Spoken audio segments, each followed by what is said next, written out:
Solsona s'ha convertit aquest cap de setmana en la capital agrícola i ramadera del país amb la 62a edició de la Fira de Sant Isidre, el certamen amb més caps de bestiar vius que es fa a Catalunya.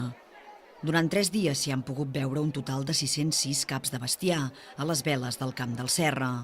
Hi havia vaques, cabres, ovelles i cavalls, a més d'una extensa exposició de maquinària agrícola amb les darreres novetats.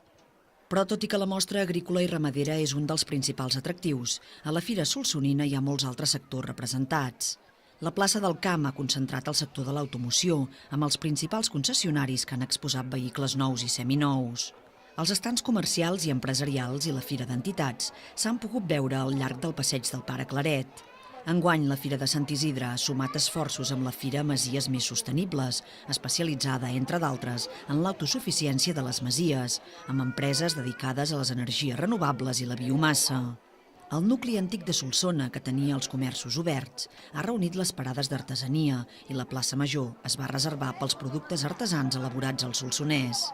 Una de les novetats d'aquesta edició ha sigut l'Hora del Vermut, una iniciativa dels restauradors i botiguers de la plaça de Sant Joan, on es van poder degustar productes de qualitat de la comarca, amb la voluntat de promocionar-los i alhora incorporar aquest espai a l'eix comercial de la fira.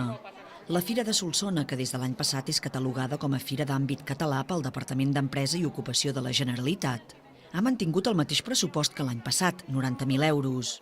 Tot i així, la mostra ha guanyat expositors, fins a 215, el 40% dels quals eren de la comarca, el 55% d'altres indrets de Catalunya i el 5% de la resta de l'Estat.